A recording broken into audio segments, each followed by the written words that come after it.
राज्यातील एका जिल्ह्यात सुरू असलेल्या प्रकारामुळे राज्यभर पक्ष आणि पक्ष नेतृत्व यांची बदनामी होत आहे. या प्रकरणी लवकरात लवकर पक्ष नेतृत्व आणि पक्ष हिताचा विचार करत निर्णय घ्यायला हवा, अशी भूमिका नवाब मलिकांनी व्यक्त केली. बरोबर आहे. नवाब मलिकांच्या या भूमिकेचं स्वागत आहे. पक्ष नेतृत्व बदनाम नाही, बदनाम झालेलेच आहे.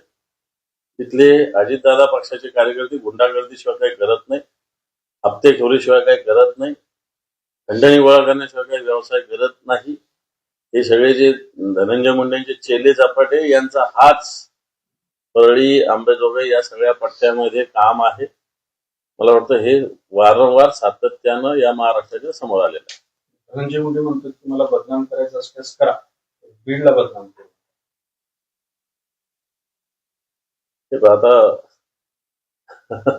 ते गाणं आहे ना, मुन्नी बदनाम होईल डार्लिंग तेरे. आता तुम्ही बीडच्या आल्यामुळे बीड बदनाम होतोय.